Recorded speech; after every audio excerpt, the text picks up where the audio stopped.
अस्सलाम वालेकुम स्टूडेंट्स, आज हम इंडस्ट्रियल इंजीनियरिंग या प्रोडक्शन प्लानिंग एंड कंट्रोल का चैप्टर 4 शुरू करेंगे। लेक्चर 6 होगा हमारा ये, और इस चैप्टर का जो नाम है दैट इज प्रोडक्शन मेथड्स। बड़ा अहम, बड़ा इंटरेस्टिंग ये हमारा चैप्टर होगा। तो इसमें हम क्या पढ़ेंगे? सबसे पहले इसमें प्रोडक्शन की हम डेफिनेशन देखेंगे। प्रोडक्शन की कौन कौन सी टाइप्स होती हैं, जिसमें जॉब प्रोडक्शन, बैच प्रोडक्शन और फ्लो प्रोडक्शन हम देखेंगे। फ्लो प्रोडक्शन को कंटिन्यूस प्रोडक्शन भी कहते हैं। इसमें आखिरी फिर हमारा क्वेश्चन होगा कि फ्लो प्रोडक्शन को अडॉप्ट करने के लिए हमें कौन कौन सी रिक्वायरमेंट्स चाहिए होंगी।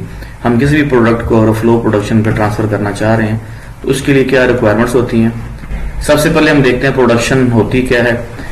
प्रोडक्शन जो है वो रॉ मटेरियल को एक फिनिश्ड प्रोडक्ट में कन्वर्ट करने का नाम है। रॉ मटेरियल हम लेते हैं, उस पर डिफरेंट प्रोसेस करते हैं हम, उसके बाद वो किसी न किसी गुड में, किसी न किसी चीज में तैयार प्रोडक्ट के अंदर तैयार हो जाती है। तो इसको हम प्रोडक्शन कहते हैं। प्रोडक्शन की कई टाइप्स हैं, जिनमें फेमस जो है वो जॉब प्रोडक्शन है, नंबर 2 बैच प्रोडक्शन है, नंबर 3 फ्लो प्रोडक्शन है। फ्लो प्रोडक्शन को कंटिन्यूस या मास प्रोडक्शन भी कहते हैं। सबसे पहले हम देखेंगे जॉब प्रोडक्शन क्या होती है। जॉब प्रोडक्शन जो है, जैसा कि नाम से जाहिर है, ये एक जॉब का बनाना है। वो जॉब जो है वो कस्टमर की रिक्वायरमेंट के मुताबिक होती है। यूनिक प्रोडक्ट हो सकती है या उसकी कोई अपनी स्पेशल रिक्वायरमेंट्स हैं, उसके मुताबिक जॉब को बनाया जाता है। जॉब प्रोडक्शन जो है वो एक आइटम का बनाना है। अब चूंकि एक आइटम का बनाना है, जैसे कोई भी बंदा ऑर्डर देता है एक वेल्डिंग वाले को, एक दरवाजे या खिड़कियां बनाने वाले को, कि मैंने एक गेट बनाना है अपना, वो स्पेशली उसके लिए आएगा, उसी के गेट का साइज लेगा, हाइट, विड्थ और उसकी जो भी स्पेसिफिकेशंस होंगी वो उससे लेगा और उसके मुताबिक जॉब बनाकर उसी जगह फिट होगा। अब कोई और बंदा सेम उसको ऑर्डर देता है तो उस बंदे के अपने गेट का अपना साइज होगा, डिफरेंट साइज होगा।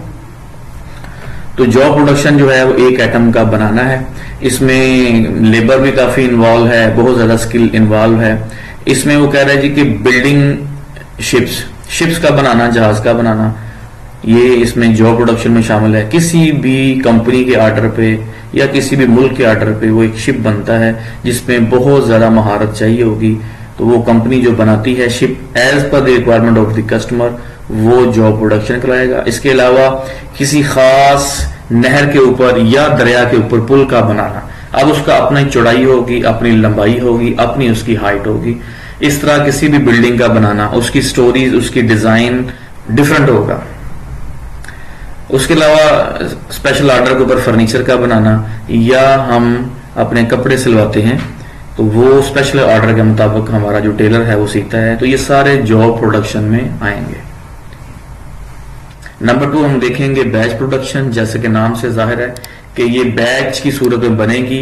100 पीस का बैच, 200 का, 500 का, 1000 का या 10,000 का या इवन 100,000 का एक क्वांटिटी का बैच बनेगा। इसकी क्वांटिटी कितनी होनी चाहिए ये कस्टमर के ऑर्डर के ऊपर डिपेंड करेगा और वो जो कंपनी बना रही है उसकी कैपेसिटी के ऊपर डिपेंड करेगा।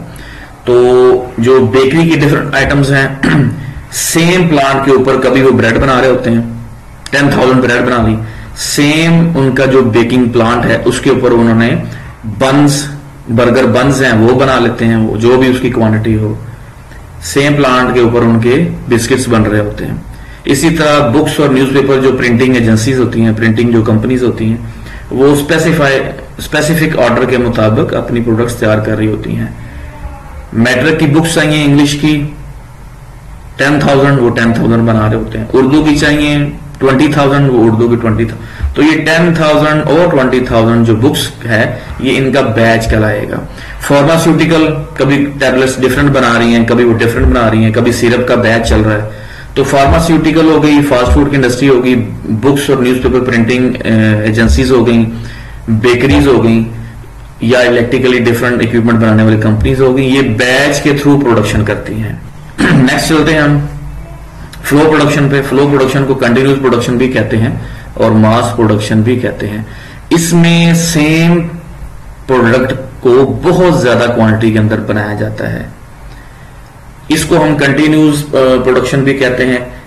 जैसे एक ही असेंबली लाइन के ऊपर कंटिन्यूस, इसका नाम फ्लो प्रोडक्शन इसलिए है कि एक असेंबली लाइन के ऊपर जो प्रोडक्ट है वो फ्लो के अंदर कंटिन्यू रहती है। तो फ्लो प्रोडक्शन के थ्रू कार की मैन्युफैक्चरिंग हो रही है। ये बोटल्स हैं, कोका कोला, पेप्सी या दूसरी प्रोडक्ट्स की बोटल्स हैं, इन मिलियंस वो बन रही हैं, लगातार बन रही हैं। चॉकलेट्स हैं या इलेक्ट्रॉनिक के कोई अशिया हैं, प्रोडक्ट्स हैं, ये सारी हमारी कंटिन्यूस प्रोडक्शन में आएंगी। तो कंटिन्यूस प्रोडक्शन क्या हुआ? Large number of same goods are produce continuously. मुसलसल जो प्रोडक्ट है वो बन रही होती है। इसमें सेम प्रोडक्ट होती हैं और बहुत ज्यादा क्वांटिटी में वो मुसलसल बन रही होती हैं। तो ये हमारी फ्लो प्रोडक्शन कहलाएगी। नेक्स्ट हमारा जो इसमें आखिरी पॉइंट है कि what are different requirements for flow या मास प्रोडक्शन। अब कोई भी कंपनी जो है वो फ्लो प्रोडक्शन को चूज नहीं कर सकती। कुछ भी वो बना रहे हैं, वो चाहें कि हम फ्लो प्रोडक्शन को चूज कर लें प्रोसेस को, तो ये मुमकिन नहीं है। ये कब सूटेबल रहेगा, ये हमारा क्वेश्चन है कि फ्लो प्रोडक्शन तरीकाकार जो है अडॉप्ट करने की जो एबिलिटी है ये कब होगी। तो ये हम फ्लो प्रोडक्शन तब मेथड चूज करेंगे कि अपनी किसी भी प्रोडक्ट के लिए अगर वो हमारी जो प्रोडक्ट है उसकी डिमांड में कंटिन्यूटी है, मुसलसल डिमांड के अंदर है, उसकी हम पूरा साल जो है वो हमारी प्रोडक्ट जो है अगर चलती रहती है तो हम फ्लो प्रोडक्शन का तरीका अडॉप्ट कर सकते हैं। नंबर 2 कि इसके लिए जो प्रोडक्ट है वो जो प्रोडक्ट है उसका जो मटेरियल है और उसकी जितना भी इक्विपमेंट है, मशीनरी है, सारे स्टैंडर्डाइज हों। एक ही प्रोडक्ट अगर बनेगी तो उसके लिए जो रॉ मटेरियल होगा, उसकी जो मशीनरी होगी और जो प्रोडक्ट खुद होगी वो सारी स्टैंडर्डाइज होगी, एक ही होगी। अगर वो चेंज हो रही है विद इन टाइम के साथ डिफरेंट चेंज हो रही है तो हम फ्लो प्रोडक्शन को तरीकाकार को अडॉप्ट नहीं कर सकते। ऑपरेशन जो है वेल डिफाइंड होगा। इसका मतलब है कि एक मशीन जो अपना प्रॉपर ऑपरेशन करेगी वो हमेशा वही ऑपरेशन करेगी, इसलिए वेल डिफाइन होना चाहिए। अगर मैकेनिकली ऑपरेट हो रहा है, होल का साइज है या उसका प्रोडक्ट का साइज है, हर चीज उसकी वेल डिफाइंड होगी। जो प्रोडक्ट है हमारी उस पर हम अगर डिफरेंट क्वालिटी स्टैंडर्ड्स को अडॉप्ट करना चाहें तो ये पॉसिबल होगा। ड्यूरिंग प्रोसेस हमने उसका रॉ मटेरियल की क्वालिटी चेक करनी है, ड्यूरिंग प्रोसेस चेक करनी है, फर्स्ट पीस इंस्पेक्शन करनी है या उसकी असेंबली इंस्पेक्शन करनी है। ये सारी चीजें उस लाइन के ऊपर पॉसिबल होनी चाहिए। जब हम कह रहे हैं कि हमारा जो प्रोसेस है वो स्टैंडर्ड होगा तो उसका जो टाइम होगा वो भी स्टैंडर्डाइज होना चाहिए। चूंकि ये फ्लो प्रोडक्शन हमने अडॉप्ट तरीकेकार करना है तो हमारी जो प्रोडक्ट होगी उसका हर प्रोसेस जो है वो कंटिन्यूस होना चाहिए। तो ये हमारे 6 पॉइंट्स थे कि अगर हम फ्लो प्रोडक्शन अडॉप्ट करना चाह रहे हैं तो वो किन किन प्रोडक्ट को सूटेबल रहेगी। हम फ्लो प्रोडक्शन को अगर अडॉप्ट करना चाह रहे हैं तो उसकी रिक्वायरमेंट्स क्या होंगी। तो ये हमारा आखिरी पॉइंट था डिस्कस करने वाला। आज के लिए इतना ही। Thank you very much. अल्लाह हाफिज।